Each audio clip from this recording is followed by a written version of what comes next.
all of the text memorized backwards and forwards. Und dass ihr alle die Texte, die darin vorkommen, euch angeeignet habt, sowohl vorwärts wie auch rückwärts. This is the study on sin. Es geht hier um das Studium über die Sünde. Sin is, in a sense, the opposite of righteousness. In einem gewissen Sinn ist Sünde das Gegenteil von Gerechtigkeit. Last night we noticed that righteousness is something that only God has. Gestern Abend haben wir festgestellt, dass Gerechtigkeit das ist, was nur Gott besitzt. We have none of it, Wir selbst besitzen sie nicht. and our only hope for righteousness is to get with God. Und die einzige Hoffnung für uns besteht darin, dass wir hier die Verbindung mit Gott bekommen und sie von daher erhalten.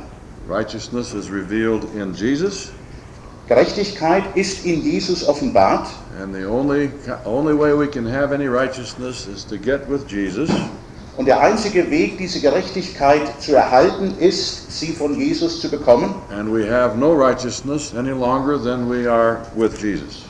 Und es sei denn, wir gehen den Weg mit Jesus, außerhalb von ihm besitzen wir diese Gerechtigkeit nicht. There is no such thing as righteousness apart from Jesus. Da gibt es nichts, was außerhalb von Jesus stattfindet. Gerechtigkeit ohne Jesus, das gibt es nicht. Which leads us to the equation for sin. Und jetzt kommen wir also hier zu dem Synonym für Sünde, der Gleichung. Sin equals mankind minus Jesus. Sünde bedeutet die Menschheit minus Jesus. It came as a big surprise to some of us that this is the issue in sin. Für einige von uns mag das jetzt eine große Überraschung sein, dass das Wesen der Sünde ist. Anyone who is living a life apart from Jesus is living in sin. Jeder, der außerhalb von Jesus lebt, lebt in Sünde. You don't have to do bad things to be living in sin. Man muss nicht etwas Schlechtes tun, um in Sünde zu leben. All you have to do is live a good life apart from Jesus. Das, worum es geht, ist, dass man versucht, ein gutes Leben ohne Jesus zu führen. And that's the worst kind of living in sin there is. Und das ist so ziemlich das Schlimmste, was man sich unter einem Sündenleben vorstellen kann, Because it is so deceptive. weil es so verführerisch ist. We don't think that we're sinning because we're not doing bad things. Wir sind der Meinung, dass wir keine Sünde begehen, einfach deswegen, weil wir nichts Schlechtes tun. And this kind of sinner is the most hopeless sinner Aber diese Art von Sünder, das sind die hoffnungslosesten Sünder, because he doesn't realize his need. weil er seine Not nicht erkennt. There's going to be a big revival in the church one of these days, Da wird es eines Tages in unserer Gemeinde eine große Erweckung geben. but it's not going to center around people confessing their bad sins. Aber das wird sich nicht ereignen mit denen, die nun hier ihre Sünden bekennen. We're going to realize that we have been living our good lives apart from Jesus. Wir werden erkennen, dass wir unser Leben außerhalb von Jesus gelebt haben oder leben. I have to tell you a little story. Jetzt muss ich euch wieder so eine kleine Geschichte erzählen. It is now story time. Jetzt ist wieder so die Geschichtenerzählzeit. We were pastoring the church at Pacific Union College in California. In Kalifornien habe ich dort die Gemeinde geleitet als Prediger der dortigen Schule, Pacific Union College. And we had about 2,000 members plus 2,000 students. Da gab es etwa 2000 Gemeindeglieder und 2000 Studenten. This was a real Adventist ghetto. Das war buchstäblich so ein adventistisches Ghetto. Everybody was Adventist there. Jeder war dort Adventist. Someone said that we lived 8 miles from the first known sin. Da meinte jemand, wir sind ungefähr 12 Kilometer außerhalb der ersten bekannten Sünde zu Hause gewesen. And someone put a sign underneath the city limits. It said, Angwin, population 144,000. Und da hat jemand hier an das Ortsschild am Eingang des Ortes unter dem Namen Englin drunter geschrieben, hier leben die 144.000. Well, one by one, people began to realize what the real issue in sin was. Aber einer nach dem anderen begann zu begreifen, was jetzt hier die eigentliche Sache, die eigentliche Angelegenheit mit der Sünde bedeutet. And one day a respectable couple in the community came to me. Eines Tages kam nun ein sehr angesehenes Ehepaar zu mir. They were well known, they were well loved, everybody respected them. Sie waren sehr bekannt, sie waren sehr geliebt und jedermann hat sie respektiert und geehrt. They said, we want to be rebaptized. Sie hatten den Wunsch, wir wollen noch einmal getauft werden. Well, I've had people ask this before. Ich hatte schon Personen getroffen, die das vorher schon als Ansinnen geäußert haben. And if they've never known a relationship with Christ before, I baptize them.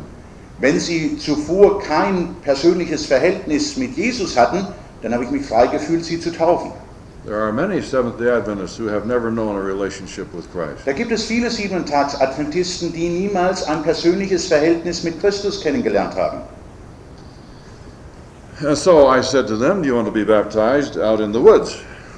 Und so habe ich ihnen gesagt, ihr wollt also draußen im Wald getauft werden. There was a beautiful place where we would go sometimes, a pool by a stream in the woods. Da gab es also im Wald bei einem Fluss einen wunderhübschen Platz mit einem kleinen See. No, they said we would like to be rebaptized in front of the whole church. Nein, sagten sie, wir möchten gerne vor der gesamten Gemeinde getauft werden.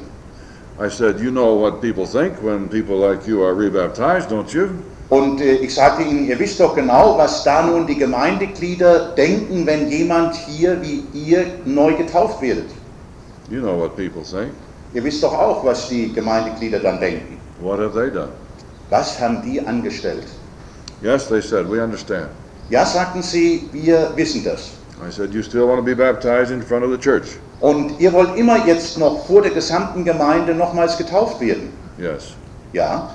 So the day of the baptism came and we walked into the pool. So kam also der Tauftag und wir stiegen ins Taufbecken hinunter. I had asked them if they wanted to say something. Und so habe ich ihnen gesagt, wenn ihr vielleicht etwas sagen wollt. And he said, yes, I'd like to say something. Ja, sagte er, ich möchte gerne etwas sagen. So he said to the whole church, I suppose you wonder why we are being rebaptized.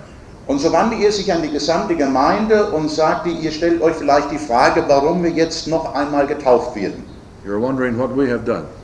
Ihr fragt euch, was wir angestellt haben. He said, we have done the worst. Wir haben das Schlimmste getan. Things got real quiet. Und da wurde das nun also sehr ruhig in der Gemeinde. And then he said, we have lived pretending to be Christians in this community for 20 years. 20 Jahre lang haben wir versucht, hier in diesem Ort vorzugeben, Christen zu sein. And we have never known a personal relationship with Jesus. Aber während all der Jahre haben wir niemals dieses persönliche, innige Verhältnis mit Jesus gekannt. And he says we have decided that that is the worst. Und wir sind jetzt zu der Überzeugung gekommen, dass das das Schlimmste ist. And we wanted you people to know what a precious friend we have found in Jesus. Und wir wollten euch jetzt wissen lassen, welchen kostbaren Freund wir in Jesus gefunden haben. That was the best sermon that was ever preached in that church. Das war in dieser Gemeinde die beste Predigt, die jemals dort gehalten wurde. I couldn't even come close to that. Und selbst ich konnte nicht an solch eine Predigt herankommen. Well, there are people that don't like the idea that this is what sin is about. Da gibt es Menschen, denen das gar nicht gefällt, dass das eigentlich das Wesen der Sünde ist. Let's notice a few of the questions in the outline. Wir wollen uns hier einige der Fragen in unseren Unterlagen anschauen. Number 1. Zum Beispiel Nummer 1. Here we have the real issue in sin. Da geht es um das Wesen der Sünde. John, the 16th chapter. In Johannesevangelium, Kapitel 16. And when the Holy Spirit has come, he will reprove the world of sin. Wenn der Heilige Geist kommt, dann wird er die Welt von der Sünde überführen. And it says, of sin, because they believe not on me. Und zwar der Sünde, weil sie nicht an mich glauben. Notice, sin is not doing bad things here. Sünde besteht nicht darin, dass wir hier etwas Schlechtes tun, It is not believing on or not trusting in Jesus. sondern es geht darum, dass wir nicht an Jesus glauben und ihm nicht unser Vertrauen schenken. And then Romans 14:23 says it too. Auch das Dasselbe sagt der Text in Römer 14, Vers 23. Whatsoever is not of faith is sin. Was nicht aus dem Glauben kommt, das ist Sünde. So anything I do, if it isn't done through relationship with Christ, is sin. Das bedeutet, dass alles, was ich tue außerhalb des persönlichen Verhältnisses mit Jesus, das ist Sünde. It doesn't mean that everything that is done is sinful, Das bedeutet nicht, dass alles, was wir tun, unbedingt sündig sein muss. but anything that comes from a sinful heart is going to be sinful. Aber alles, was aus einem sündigen Herzen herauskommt, das ist Sünde. We can only do good things for wrong reasons. Wir können gute Dinge tun aus verkehrten Beweggründen. So if I mow the widow's lawn, but I'm doing it apart from Jesus, this is really sin for me. Wenn ich zum Beispiel hier den Rasen einer Witwe mähe und ich tue das nicht mit der Verbindung mit Jesus, dann ist das Sünde. I will probably mow the widow's lawn for the wrong reason. Dann kann ich unter Umständen den Rasen der Witwe aus einem verkehrten Beweggrund mähen. I want the neighbors to see, Vielleicht deswegen, dass mich die Nachbarn da beobachten. or I'm hoping she'll water my lawn while I'm on vacation. Oder ich gebe mich dem Gedanken hin, dass sie meinen Rasen bewässert, wenn ich in Urlaub bin. Or I hear she has a lot of money and I'm hoping she'll remember me in her will. Oder ich denke mir, naja, sie ist ja ganz vermögend und sie wird mich dann in ihrem Testament berücksichtigen. See, so people who live apart from Christ are self-centered. Menschen, die außerhalb von Jesus leben, sind ich-bezogen. And we do good things for self-centered reasons. Wir vollbringen gute Taten und gute Werke aus dieser Ich-Bezogenheit heraus. So we have the note that we have two types of looking at sin. Sin singular, Da gibt es also zwei Möglichkeiten, die Sünde zu sehen. Einmal Sünde in der Einzahl. which is anyone living a life apart from Jesus. Das bedeutet, dass jeder, der sein Leben außerhalb von Jesus lebt, dazu zählt. And then we have sins plural.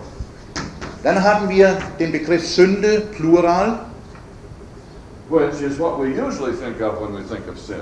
Das ist das, was wir gewöhnlich unter Sünde verstehen, wenn wir an Sünde denken. Doing bad things. Dass wir eben das Schlechte tun. I'm going to try and draw a picture of the Ten Commandments up here. Ich versuche jetzt hier ein Symbol für die 10 Gebote an die Tafel zu schreiben. So sins plural are breaking the commandments. Sünde im Plural bedeutet das Übertreten der Gebote.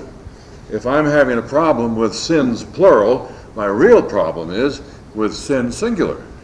Wenn ich also hier Sünde in der Mehrzahl, Übertreten der Gebote, wenn ich da ein Problem habe, dann wurzelt das eigentlich in der Sünde als Einzahl. Do we have any questions or comments at this point? Nun, bis hierher habt ihr da irgendwelche Fragen oder wollt ihr etwas ergänzen? This is a very crucial issue and I don't want to go over it lightly. Das ist ein sehr kritisches Thema und ich möchte hier nicht, dass irgendjemand übergangen wird und nicht zu Wort kommt.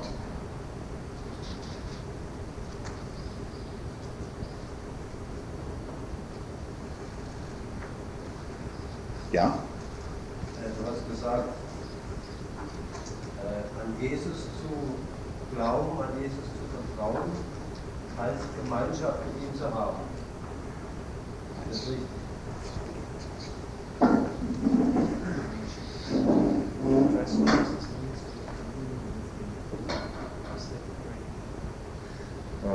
Yes. Mir fehlt da irgendwie der Zwischenschritt.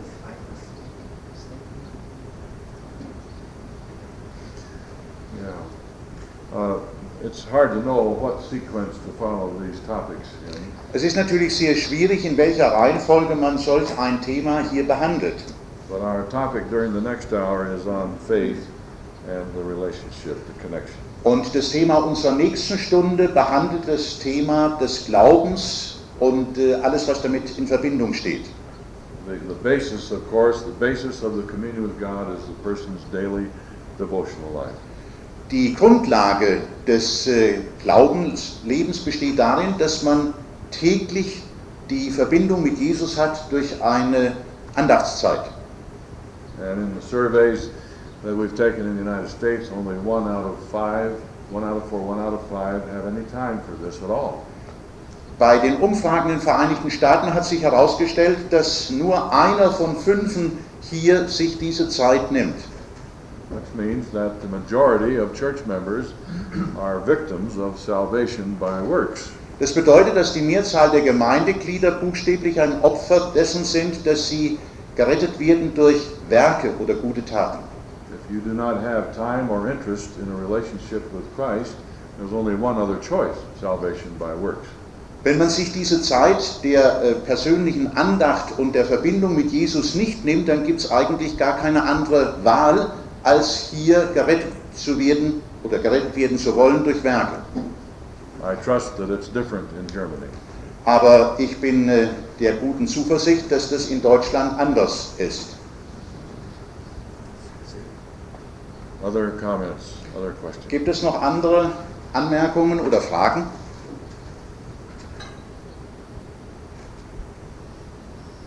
You don't have any problem with this definition of sin? Da gibt es also eurerseits keinerlei Probleme mit dieser Art von Sündendefinition? There are people in my country who insist that you don't sin unless you are doing bad things. Da gibt es in meinem Land Menschen, die der Meinung sind und darauf bestehen, man ist kein Sünder, es sei denn, man tut etwas Verkehrtes. I'm glad to know that there are none of those kind in Germany. Aber ich freue mich sehr, dass es diese Art von Menschen hier in Deutschland nicht gibt. Wir müssen widersprechen deiner gut gemeinten Meinung.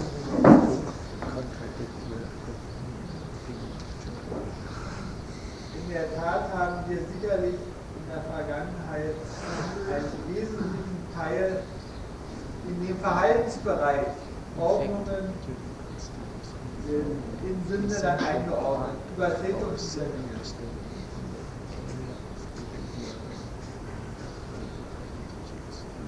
Du zeigst uns hier eigentlich einen radikaleren Weg. Ein Weg, der an die Wurzel geht. Und das scheint mir das entscheidende Problem zu sein. Das Tun des Menschen, das schlechte Tun des Menschen sind die Symptome dafür, dass die Wurzel krank ist.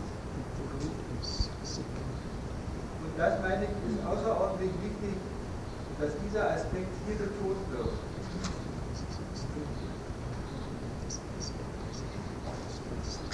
Das hebt ja das nicht auf, dass der Böses tut, auch Sünder ist.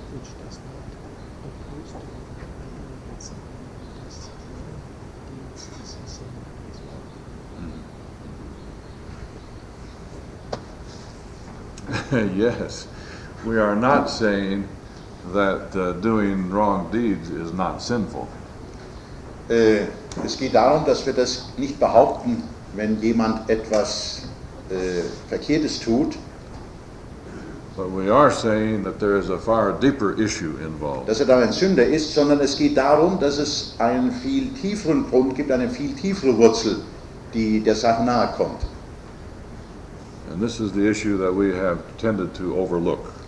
Und das ist die Frage und die Angelegenheit, die wir übersehen und übersehen haben. And again, we have filled the church with strong people who can not do bad things.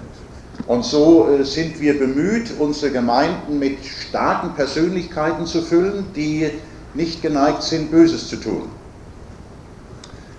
All right, let's look at number 3. Nun wollen wir uns hier Punkt 3 anschauen.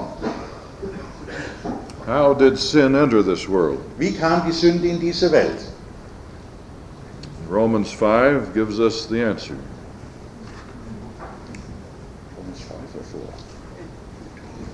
Der Text ist falsch. Nein, stimmt, hat man richtig gesagt.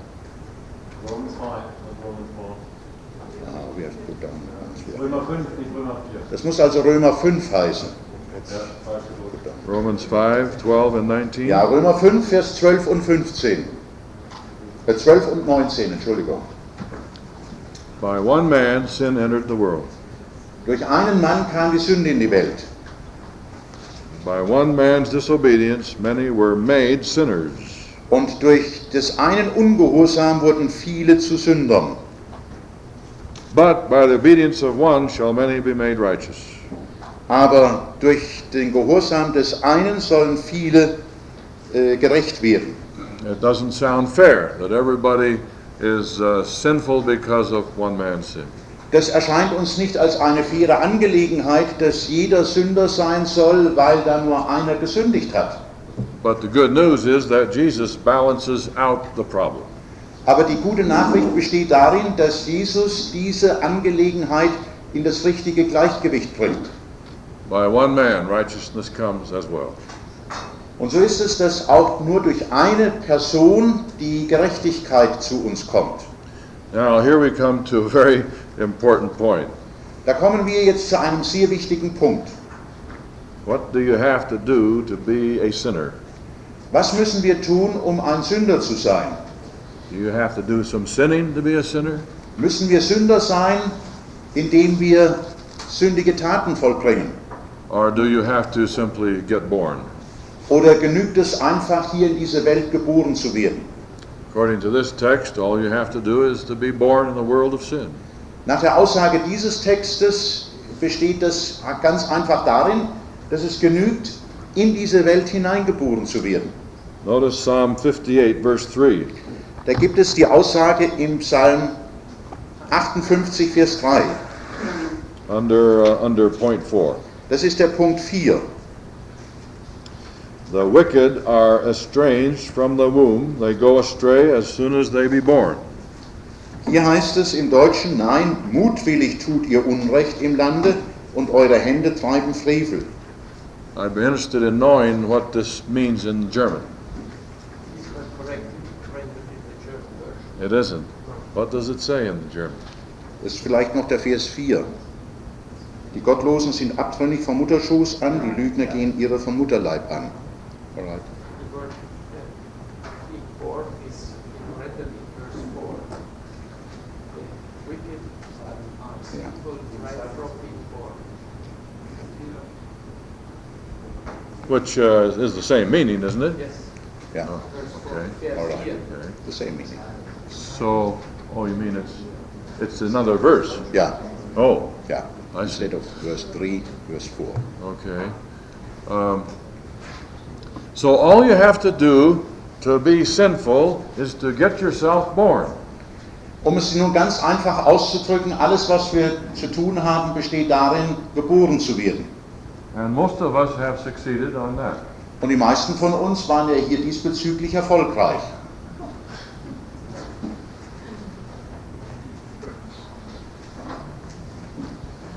Now, Augustine had a doctrine known as the doctrine of original sin. Augustin zum Beispiel hat die Lehre vertreten von der Erbsünde. And from his doctrine, many Catholic practices evolved. Aus dieser Lehre heraus haben sich viele katholische Gebräuche ergeben. Augustine said we are born sinful and we are held accountable for it or responsible for it. Augustin sagte, dass wir in Sünde geboren worden sind und dass wir dafür verantwortlich gemacht werden. I do not believe in Augustine's doctrine of original sin. Ich glaube nicht an die Lehre der Erbsünde, die Augustin hier festgelegt hat. If I did, then I would have to believe in infant baptism Denn wenn ich das glauben würde, dann müsste ich auch die Kindertaufe akzeptieren and the Immaculate Conception oder die unbefleckte Empfängnis and other things influenced by Augustine. oder die anderen Lehren, die hier durch Augustin beeinflusst wurden. But I do believe that the Bible teaches original sin. Aber ich glaube daran, dass die Bibel etwas von dieser Ursprungssünde spricht. And the better description of it came from the Augsburg Confession in the Protestant Reformation. Die bessere Beschreibung der Situation finden wir in der Augsburger Konfession von Seiten der Reformation. that the issue in being born sinful is that we are born separated from God. Die Angelegenheit in Bezug auf Sünde besteht darin, dass wir getrennt von Gott auf diese Welt gekommen sind. But the Bible truth is that we are not held accountable for that or responsible. Aber die biblische Wahrheit besteht nun darin, dass wir dafür nicht verantwortlich gemacht werden. Question over here. Da gibt es hier eine Frage.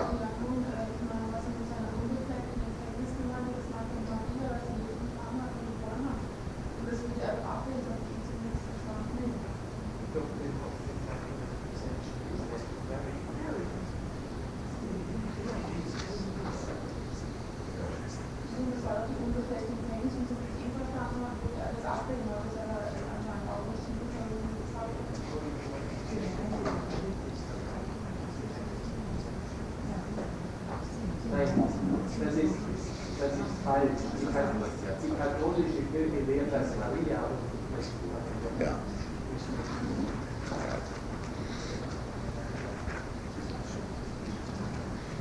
As I understand the doctrine of immaculate conception was that Mary herself was sinless. Ja, in der Lehre von der unbefleckten Empfängnis Marias geht es darum, dass hier behauptet wird, dass Maria selbst sündlos sei. Does anyone here have any problem with the thought that we are born sinful? Gibt es hier irgendjemanden, der eine Schwierigkeit darin sieht, mit der Aussage, dass wir sündig geboren werden? Torsten? Ich konstruiere. Wie kann ich behaupten, dass ein Kind, das von dem Hintergrund, in das es hineingeboren wird, ein kleines Baby von ein paar Monaten, absolut nichts weiß, behaupten, dass es sündig ist?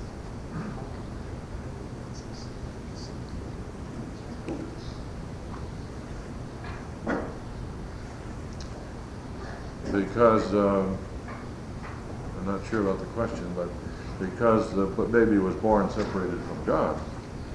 Ich weiß nicht ganz genau, ob das jetzt den Kern der Sache trifft, aber es geht hier darum, dass dieses Baby in der Trennung von Gott geboren wurde. And the biggest single symptom of this is that we are all born self-centered. Und das Besondere an dieser Angelegenheit, das Symptom ist, dass wir alle mit einer Selbstsucht auf diese Welt gekommen sind. Mit einer Ich-Bezogenheit. Wenn dem so ist, wenn dieses Kind stirbt, würde es praktisch ein Sünder bleiben. Das könnte also gar nicht erlöst werden, weil es ja entfernt von Gott geboren ist.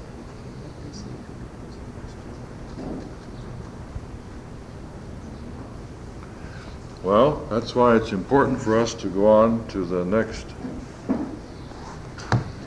Aus dem Grund ist es wichtig, zum nächsten Punkt zu kommen. Number 9. Nummer 9. Does God hold us accountable for being born sinful?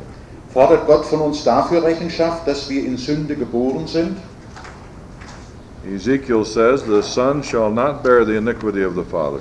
Ezekiel sagt uns, dass der Sohn nicht die Missetat des Vaters tragen soll. Number 10. Nummer 10. At what point do we become accountable for sin? Wann werden wir für unsere Sünden verantwortlich gemacht? John 9 talks to this point. Johannes Kapitel 9 sagt etwas dazu. If ye were blind, ye should have no sin.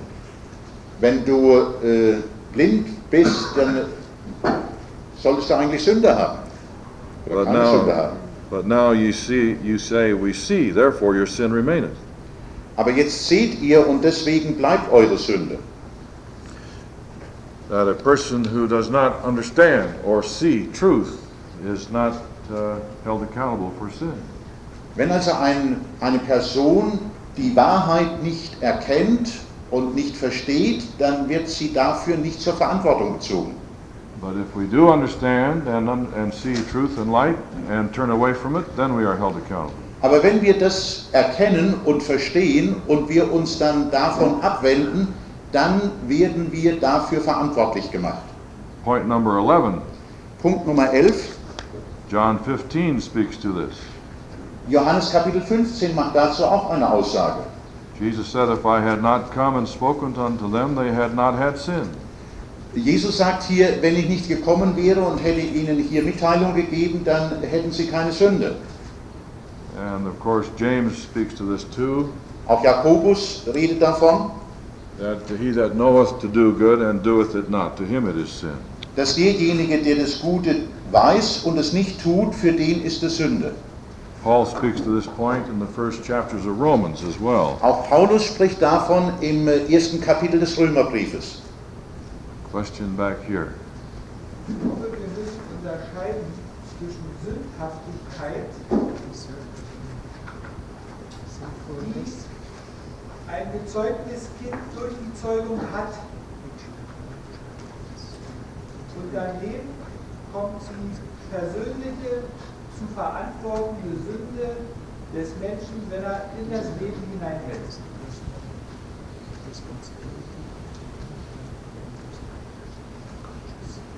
Ich habe als Prediger zweimal diese Erfahrung gemacht und habe in einer Familie innerhalb von 1,5 Jahren 2 Kinder beerdigt.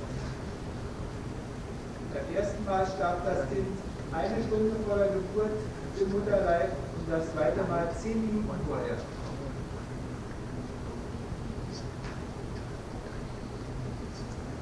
Ich würde so differenzieren. Sündhaftigkeit, allgemein Sache kann niemand. Und dann die persönliche Sünde, die durch Versuchung und was auch immer zum Menschen geführt wird. Kann man so sagen.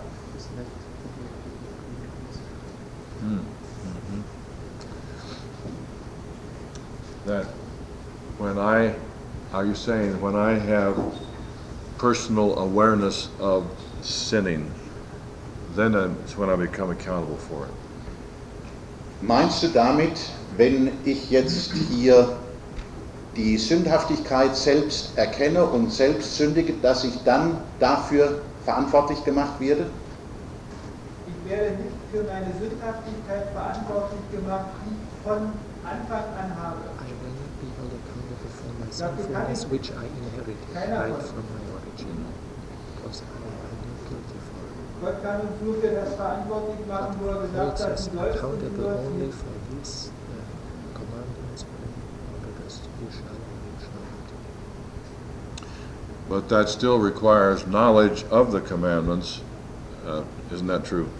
Aber das erfordert ja immer noch eine Kenntnis der Gebote, nicht wahr?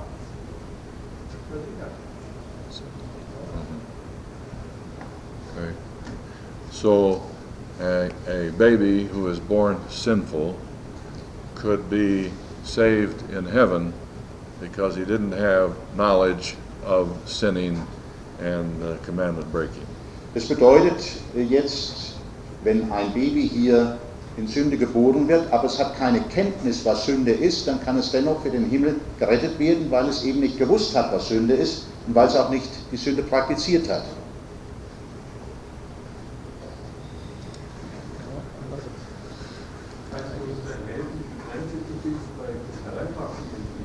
Could you help us to find the limit with the growing children, from what limit on they are held responsible? Well, there's an old myth that the children are saved or lost up to the age of 12 years because of what their parents do or don't do. Da gibt es so eine alte Mythe, die besagt, dass die Kinder bis zum Alter von 12 Jahren gerettet werden, oder nicht gerettet werden, entsprechend dem Verhalten der Eltern. I have never seen any scriptural authority for this idea. Ich habe aber für diese Idee keinerlei biblischen Beweis finden können. There were several people in Germany the last 2 weeks that came up with one. Da kamen einige Geschwister hier aus Deutschland, die meinten, da gäbe es so etwas. One that I never heard of before. Da gab es ein Argument, von dem ich vorher noch nie etwas gehört habe. 1 Corinthians 7:14. In 1. Korinther Kapitel 7, Vers 14. I don't think that 1 Corinthians 7:14 is talking about salvation. Aber ich denke nicht, dass 1. Korinther Kapitel 7, Vers 14 von der Erlösung spricht.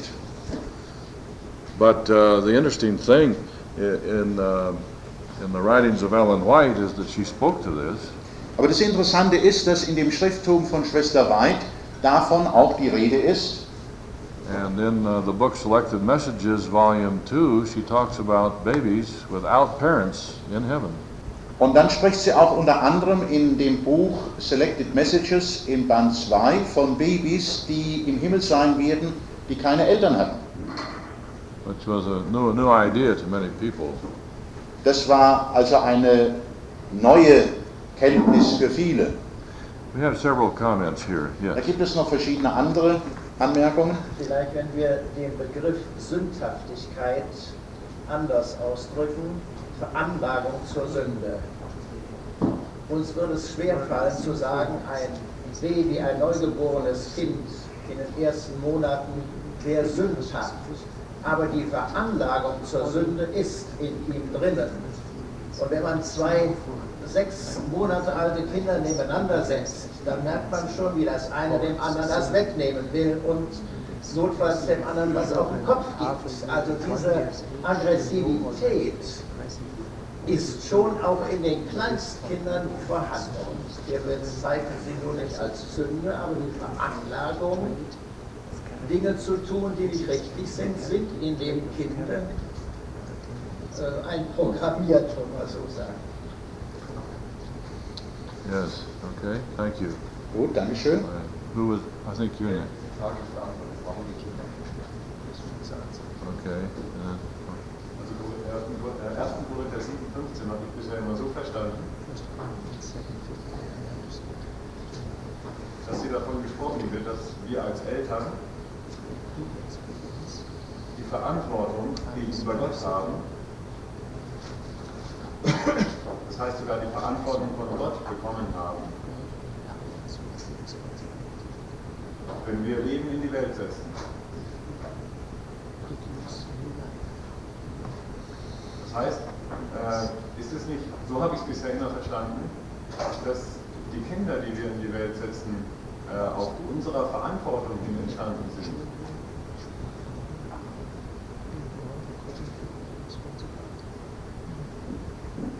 And therefore, 1 Corinthians 7 is talking about salvation, eternal destiny. Bedeutet das, dass jetzt 1. Korinther Kapitel 7, Vers 14 von der Errettung für die Ewigkeit spricht? Nein, das meine ich nicht. Ich meine Verantwortung in dem Sinne, dass wir die Verantwortung für unsere Kinder haben, was also, beziehungsweise auch für das Leben haben, das wir in diese Welt setzen. Denn das liegt ja an mir. Ich kann es ja entscheiden, ob ich Leben in diese Welt setze oder nicht. Oh, yes, and therefore I have the responsibility of guiding them, influencing them, leading them. Is that the idea? Das bedeutet, wenn ich das richtig verstanden habe, dass wir hier eine Verantwortung dafür tragen, sie zu führen und ihnen den rechten Weg zu zeigen. And in that context, it also includes the unbelieving husband or spouse. Aber in diesem Text ist ja auch die Rede von dem ungläubigen Ehegatten. And I think this is a very important point for us to remember.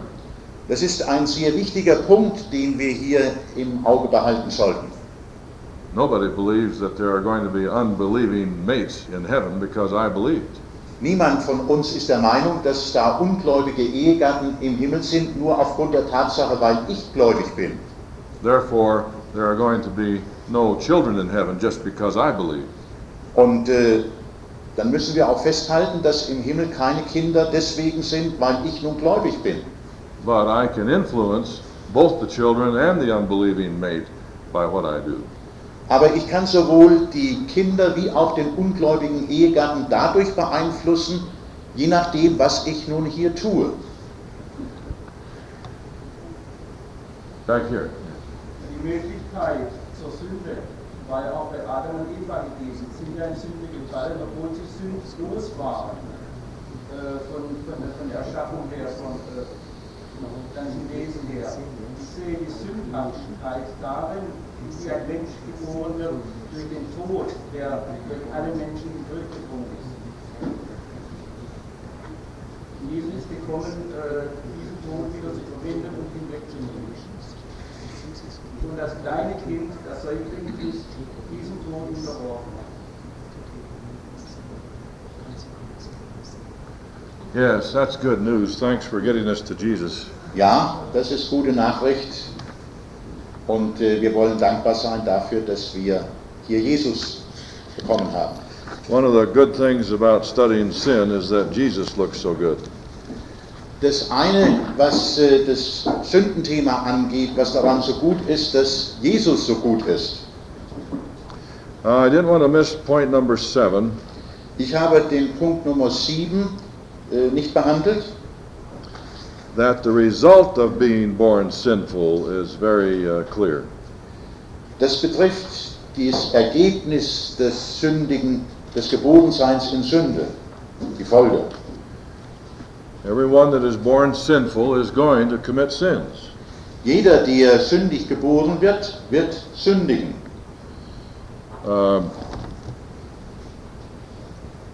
The usual text that we use about sin is 1 John 3:4. Den Text, den wir gewöhnlich im Zusammenhang mit Sünde zitieren, ist 1. Johannes Kapitel 3, Vers 4. And what we usually say is that sin is transgressing the law. Und das, was wir in diesem Zusammenhang gewöhnlich festhalten, ist, dass Sünde darin besteht, das Gesetz zu übertreten. But in the setting of what we are studying here, it's a little different. Aber in dem Zusammenhang, was wir hier studieren, verhält sich das ein klein wenig anders. The text reads, at least in English, whosoever sinneth or lives life apart from God, Im Englischen sagt uns der Text, wer immer sündigt oder getrennt von Gott lebt, transgresses also the law. übertritt ebenfalls das Gesetz. For sin, or living apart from Jesus, results in transgression of the law. Denn das Getrenntsein oder die fehlende Gemeinschaft mit Jesus, die resultiert im Übertreten der Gebote. And so back again to the main issue in sin, living a life apart from God. Und so kommen wir zurück zu dem eigentlichen Anliegen bei der Sünde. Es geht darum, dass wir hier getrennt leben von Gott. Number 18 on the back. Zu Punkt 18. Let's dwell for a moment on the good news of the gospel. Wir wollen uns einen Augenblick mit der guten Nachricht beschäftigen, That Christ died for our sins according to the Scriptures. dass Jesus für unsere Sünden gestorben ist, so wie es uns die Schrift sagt. And in Romans 8 there is no condemnation. In Römer 8 ist die Rede davon, dass da keine Verdammung ist. God has never held it against us for being born sinful. Gott macht uns niemals dafür verantwortlich, dass wir in Sünde geboren wurden. And here is another major issue that I would like to appeal to your logic. Da gibt es jetzt einen anderen sehr wichtigen Punkt, der unser Verständnis, unser klares Denken anspricht. It has to do with God's responsibility. Es geht hier um die Verantwortung, die in Gottes Bereich liegt. It is based upon two Bible truths. Da geht es um zwei biblische Wahrheiten. Number one, God is love. Punkt 1, Gott ist Liebe. Is that true or false? Ist das richtig oder verkehrt? Does anyone have any problem with that? Gibt es da irgendjemanden, der damit ein Problem hat? All right. Number two, Gut, dann zu Punkt 2. God is responsible for us being born in this world of sin. Gott ist dafür verantwortlich, dass wir in Sünde in diese Welt hineingeboren wurden. Now, I'm not saying that God is responsible for sin, Wir sagen damit nicht, dass Gott für die Sünde verantwortlich ist. but God is responsible for us being born here. Aber Gott ist dafür verantwortlich, dass wir geboren worden sind. It wasn't the devil. Das war nicht der Teufel. He is not in charge of life. Der ist nicht zuständig für das Leben. And it isn't father and mother. Das geht hier auch nicht um Vater und Mutter. They just happen to be the go-between. Das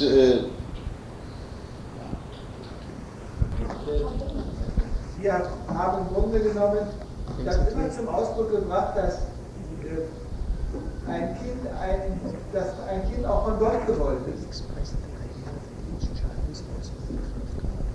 Nur in der Form, glaube ich, haben wir das alle noch nicht gehört, wie du das gesagt hast, dass Gott dafür verantwortlich ist, dass wir in die Welt als Sünder hineingeboren sind. Ob das ist neu. Oh, it is. Okay.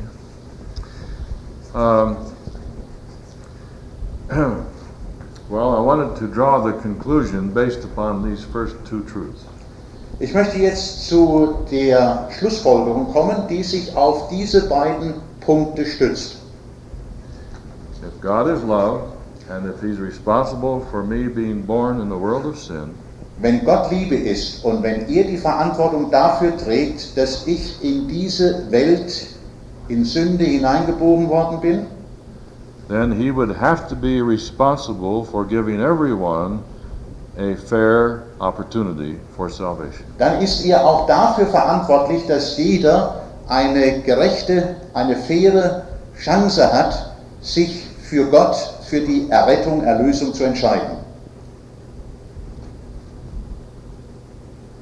It seems to me that if the first two truths are right, that the third conclusion is inevitable. You cannot get around. Ich habe hier die Überzeugung, wenn die ersten beiden Punkte in ihren Aussagen stimmen, dann ist auch die Schlussfolgerung des dritten Punktes, den wir erwähnt haben, die Konsequenz daraus. Then I could not be lost just because of what my father or mother did or didn't do. Dass es nicht darum geht, ich gehe verloren, einfach deswegen, was meine Vater oder meine Mutter getan haben. And nobody could be lost because of what you didn't do as a church member.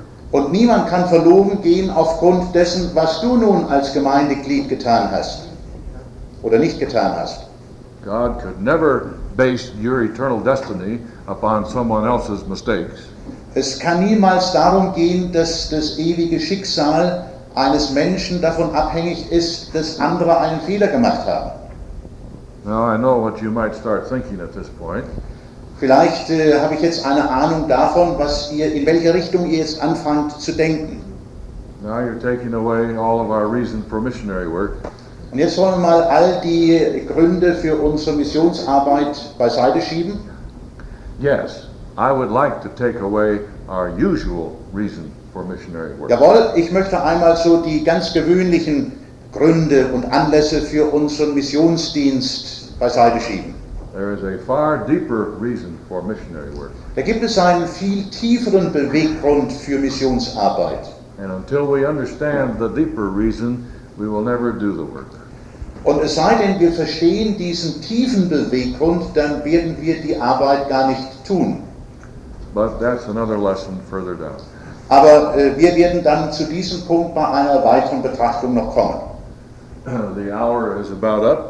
Do we have any final questions on this topic? Die Zeit ist in etwa abgelaufen. Gibt es da weitere Ergänzungen zu diesem Thema?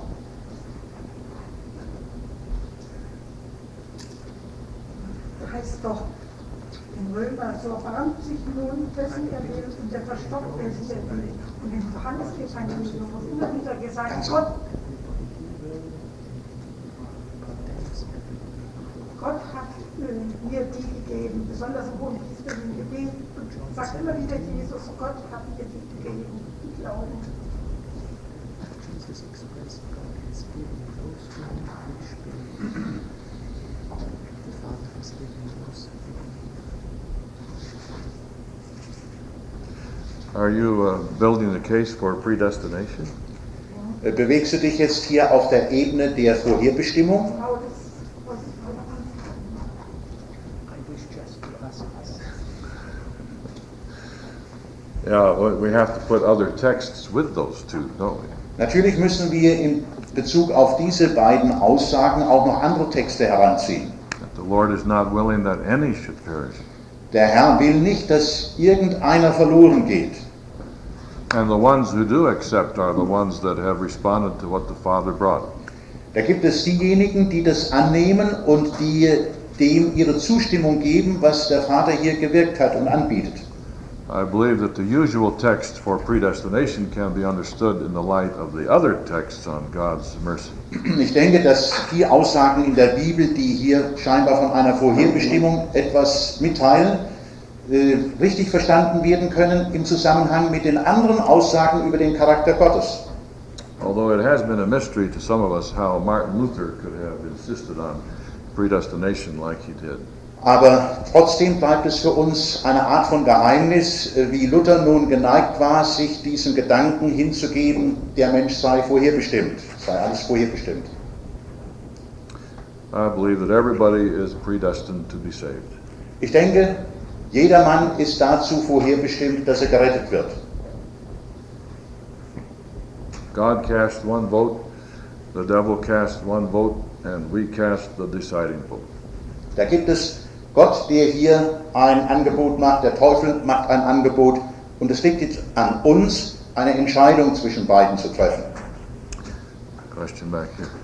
Ja, aber wenn jetzt die Vorherbestimmung von Jakob und Esau oder von solchen Sachen da ist, das ist doch schon im Kreis gelegt, dann kann er doch gar nicht mehr aus dem Kreis raus. Er kann das übernehmen, so war doch alles schon voraus gesehen. Who? Of who?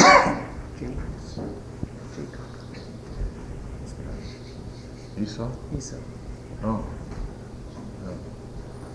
They were set in the track on the hill right from there. Okay. That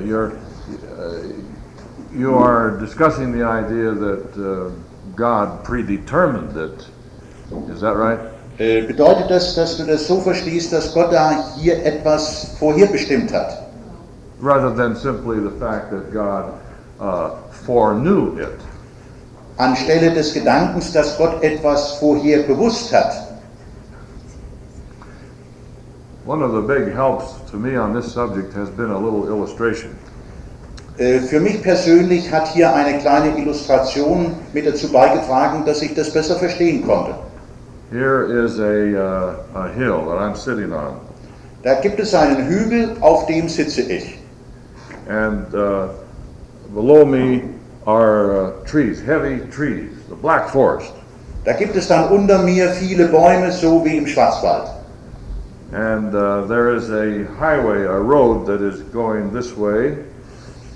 Da gibt es dann eine Straße, eine große bunte Straße, die in diese Richtung entlang führt. And another road that is going this way. Und dann kommt eine andere Straße, die genau hier in dieser Richtung entlang geht. And there are two cars driving toward this corner. Und da kommen jetzt zwei Fahrzeuge, die genau sich hier in diese Richtung hinbewegen, zu diesem Eckpunkt, Straßenkreuzung. They are both the same distance from the corner. Sie befinden sich beide im selben Abstand zu dieser Straßenkreuzung. And they cannot see each other because of the black forest. Und die können sich jetzt gegenseitig nicht sehen, weil da dazwischen der Schwarzwald steht. They're going at the same speed, 140 kilometers an hour. Die fahren also beide mit 140 Sachen da einher. And there's no stoplight or stop sign at the corner. Und da gibt es an dieser Straßenkreuzung kein Stopplicht, kein rotes Licht. And I'm sitting up on the hill watching. Und jetzt sitze ich also da oben auf dem Hügel und schaue dazu. I know that something bad is going to happen.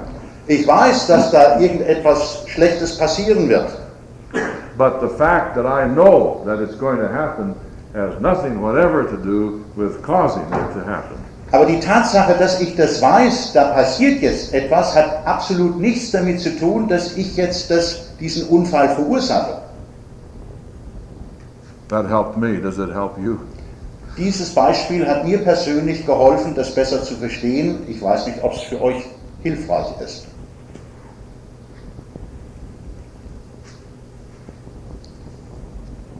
You're staring at me. Ihr schaut mich da so an. Other question?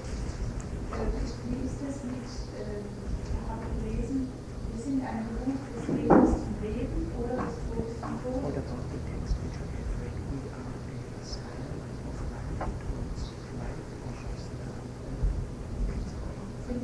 verantwortlich für das, was wir tun. Ist das ein negativer Einfluss für die anderen? Das wird auch verantwortlich.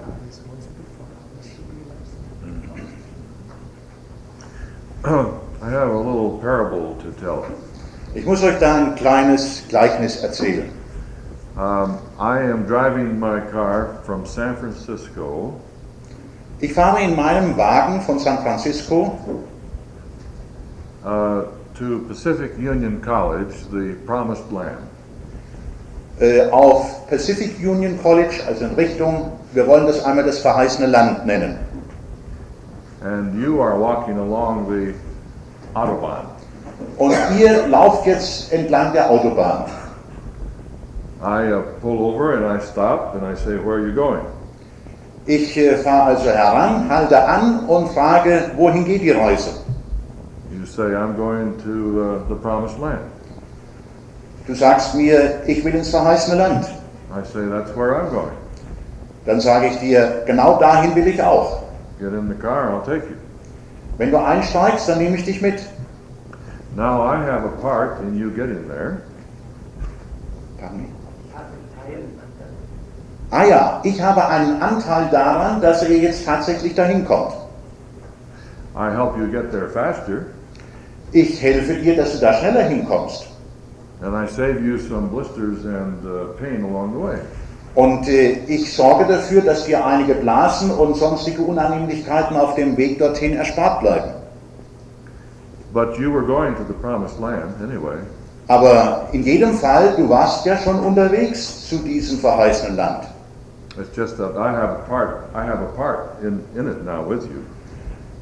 Ganz gleich, auch wenn ich jetzt einen Anteil daran habe, dass du dorthin kommst. I have been a saver of life unto life.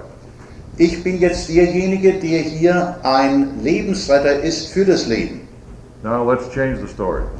Jetzt wollen wir einmal diese Geschichte anwenden. I am driving from San Francisco to Las Vegas. Wir wollen es also jetzt mal anders herum sehen. Ich fahre von San Francisco nach Las Vegas. That's the other place. Das ist der andere Platz. You're walking along the road. Du gehst auch auf der Straße, an der Straße entlang. I stop and I say, where are you going? Und dann halte ich auch an und will wissen, wo gehst du denn hin? Say, I'm going to Las Vegas. Ja, ich will dann nach Las Vegas. I say, get in, I'm going there too. Dann sage ich, komm, steig ein, ich fahre da auch hin. Now I have a part in you getting to Las Vegas.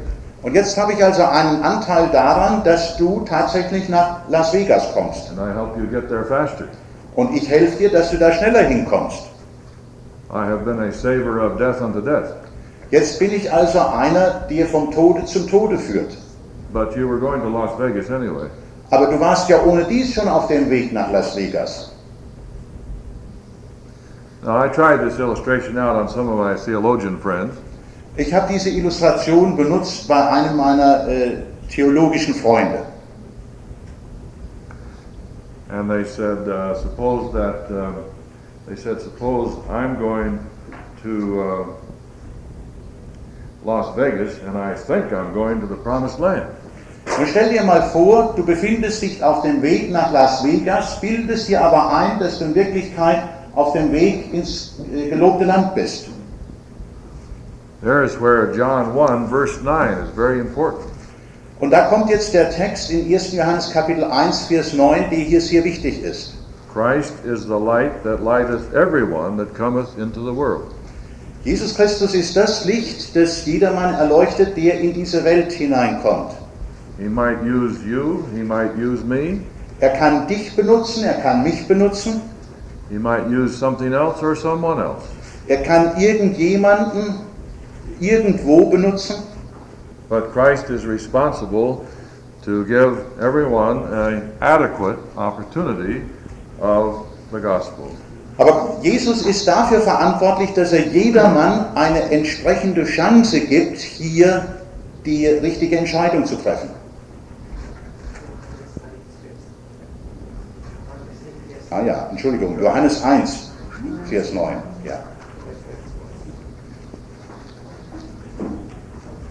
And I suppose it's possible for a person to be going to the Promised Land and think that they're going to Las Vegas. Und es ist natürlich auch möglich, dass sich jemand auf dem Weg zum gelobten Land befindet und denkt, er sei unterwegs nach Las Vegas. I have met some people like that. Ich habe Menschen kennengelernt, denen das so ergangen ist. They had no assurance of salvation because they were judging by their behavior. Sie hatten keinerlei Heilsgewissheit, weil sie sich entsprechend ihres Verhaltens beurteilt haben. But they loved the Lord with all their heart. Aber sie haben den Herrn von ganzem Herzen geliebt. They were just victims of judging by their present immaturity. Aber sie waren Opfer ihres Verhaltens einer nicht völligen geistlichen Reife.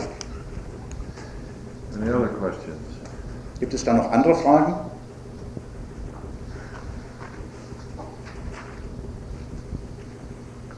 Can we look at the errors and the theses then, in conclusion? Können wir uns dann jetzt mit den Irrtümern und mit den Thesen beschäftigen, um zu einem Abschluss zu kommen? It is an error that the main issue in sin is what you do. Es ist ein Irrtum, zu glauben, dass die meisten Sünden von deinem Handeln ausgehen. It is an error that we are not sinful until we sin. Es ist ein Irrtum zu meinen, wir sind nicht sündhaft, ehe wir sündigen. It is an error that if we stop sinning, we will no longer be sinful. Es ist weiterhin ein Irrtum zu meinen, wenn wir aufhörten zu sündigen, wären wir keine Sünder mehr. And then the conclusions, the theses based upon this lesson. Und dann kommen wir zu den Schlussfolgerungen und Ergebnissen, den Thesen dieses Themas. Everyone is born sinful because everyone is born separated from God. Jeder ist egozentrisch, sündig, weil er fern von Gott geboren wird. God does not hold us accountable for being born sinful. Gott macht uns nicht dafür verantwortlich, dass wir als Sünder geboren sind. We sin because we are sinful. Wir sündigen, weil wir Sünder sind. We are not sinful because we sin, even though sinning is sinful. Wir werden nicht erst dadurch Sünder, dass wir sündigen. In other words, it isn't sinning that makes us sinful. Mit anderen Worten, es ist nicht die Sünde, die uns zu Sündern macht. It is getting born that makes us sinful. Es besteht darin das Problem, dass wir geboren sind als Sünder. Deswegen sind wir Sünder. And the next one, sin singular, living apart from God, results in sins plural, doing wrong things. Aus der Sünde, Singular, das heißt einem Leben ohne Gott, kommt immer wieder Sünde, Plural, nämlich böse Werke. And whoever lives life apart from God is living in sin. Wer auch immer sündigt, lebt getrennt von Gott. Do you have this next one in there? Gibt es da das nächste auch bei euch? Our bad deeds have nothing to do with causing us to be lost. Unsere schlechten Taten haben nichts mit unserem Verlorengehen zu tun. I expect you to throw some tomatoes at me over that one. Ich erwarte ja jetzt fast, dass ihr irgendwie faule Tomaten auf mich werft, weil das da steht. I have had tomatoes thrown at me because of that before. Mir ist das schon so passiert, dass da deswegen Tomaten auf mich geworfen wurden. But maybe that's enough to stir up your discussion during the break time. Aber vielleicht genügt das, um hier während der Pause in eine gute Diskussion untereinander zu kommen. It's my understanding that we'll take a half-hour break and we'll continue with the next topic. Ich denke, dass wir jetzt eine halbe Stunde Pause haben werden, um dann mit dem nächsten Thema Fortsetzung zu machen. Wenn man zu lange seinen Apparat anstrengt, braucht auch der Körper wieder die Bewegung. Vergesst bitte nicht, euch ein bisschen dabei zu bewegen. Vergesst auch nicht, dass Wasser notwendig ist. Es fließt reichlich hier, Gläser sind drüben. Bedient euch, trinkt fleißig. Um 10:30 würde ich sagen, ertönt der Gong und wir machen hier Fortsetzung.